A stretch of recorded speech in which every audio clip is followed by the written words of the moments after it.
Good morning, everybody. Right, this morning we're in St Peter's Church in a little village called Sibton in Suffolk. And today we are here to visit the final resting place of a fine British actor, Nicholas Clay.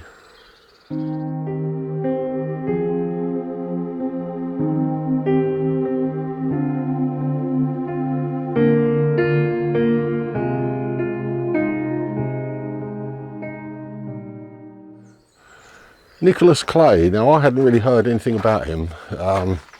He was in things like Dixon of Dock Green, a very well known actor. He just wasn't in stuff that I was into at the time. But I've been around the churchyard already, and the trouble I have had, which you'll see in a minute, why I've had trouble finding his final resting place. This place desperately needs a gardener. But it's a beautiful church. It's a beautiful old village church, and we are literally in the middle of nowhere here. Typical bird song for this time of year. It's absolutely beautiful.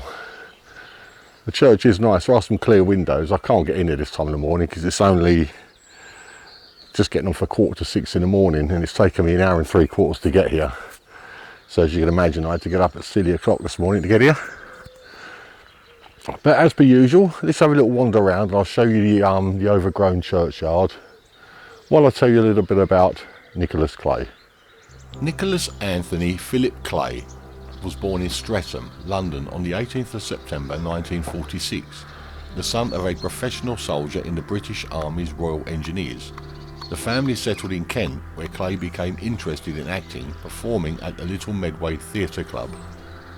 He had roles on TV in episodes of Ask Mr Pastry 1961, ITV Television Playhouse, The Pocket Lancer 1961 and Tales of Mystery.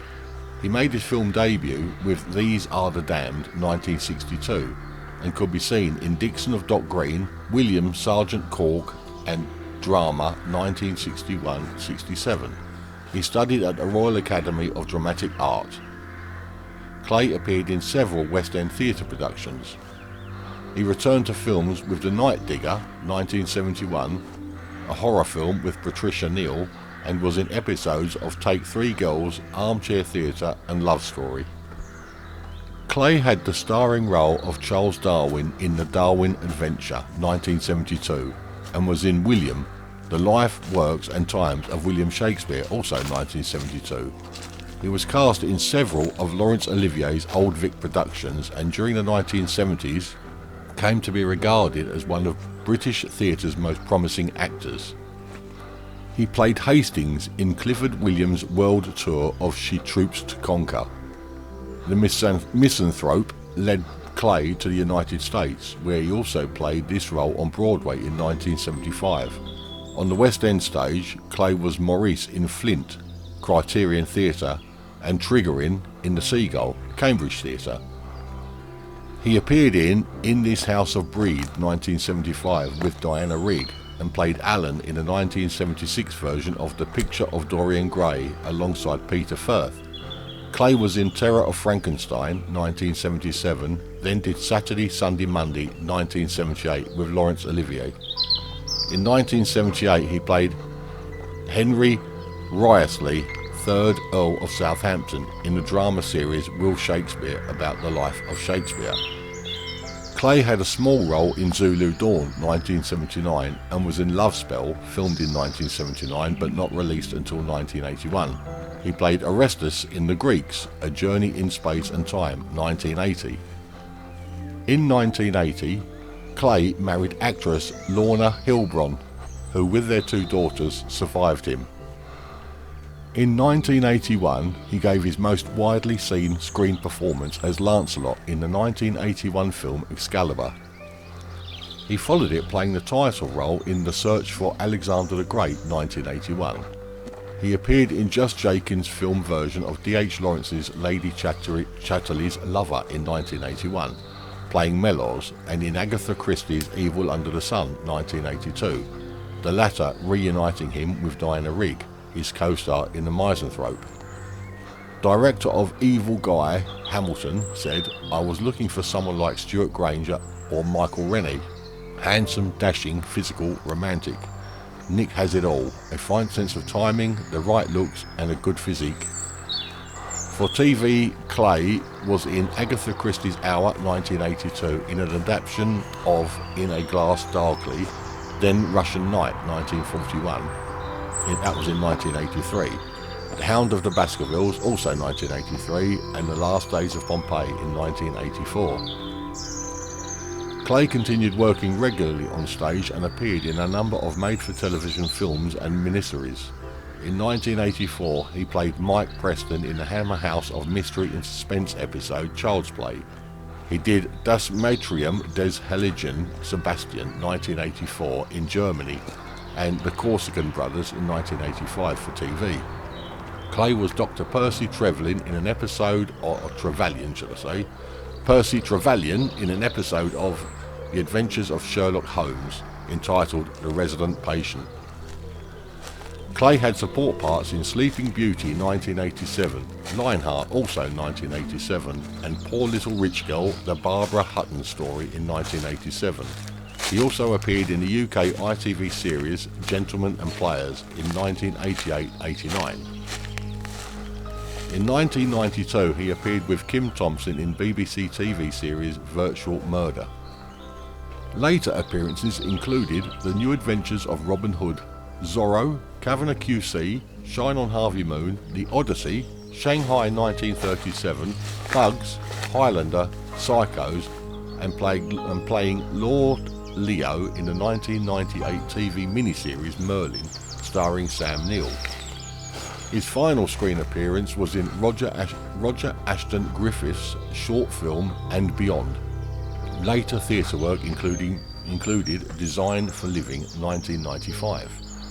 In the latter years, Clay taught drama at the Actors Centre and the Academy of Live and Performing Arts, and also worked in association with the Royal Academy of Dramatic Art, generally in the role of promoting the organisation or providing advice to acting students.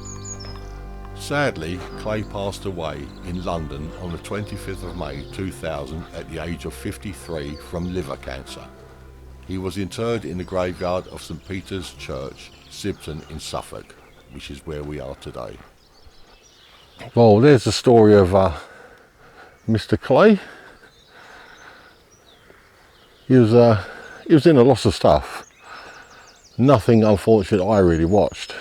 Because when he was around I was young and I was more of a person into things like Star Trek, Star Wars, all that sort of stuff, so I never really watched any of the stuff he was in. I was never into like police dramas like Dixon or Doc Green or anything like that, and none of the films he was in really appealed to me, but it doesn't take away from the fact that he was a very good actor, because I have seen him, when I've done my research I was watching clips of him.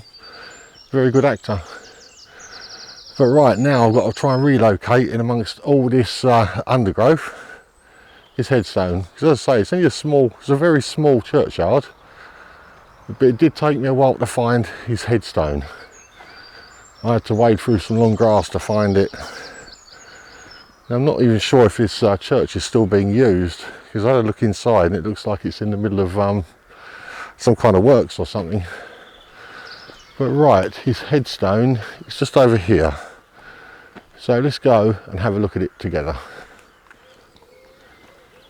Yeah, I walked around all these, all the ones I could get to. He's only got a pair of shorts on, so I didn't really want to be going through all the long grass. I looked at all the obvious ones first, and nothing. So I thought, I'm going to have to start wading through. So I went down to the bottom of the churchyard down there and started wading through the long grass. I've been stung by nettles and all sorts of things. But his headstone is just over here. As you can see, as I've waded through the grass here to find him. But here he is. Let's put my shade on it so it's a bit easier to see. And all it says simply is Nicholas Clay, actor, 1946 to 2000. and then it's got a signature, which I can't quite make out what that is. But I shall put my usual river polished pebble on there as a sign of my respect. But this is the final resting place of actor Nicholas Clay.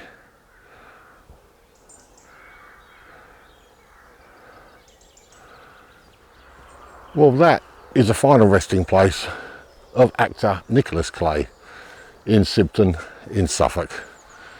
I hope you enjoyed this video. If you did, then please give it a thumbs up, it does help the channel. And maybe even consider subscribing. And if you do subscribe, make sure to hit that notification bell so you'll be notified every time I upload a new video. Right, I'm going to make my way home now. I think I've been bitten to death. Every time I've stopped, I've had loads of little buzzing noises in my ear. And wading through that grass, I think I've probably had my legs eaten alive.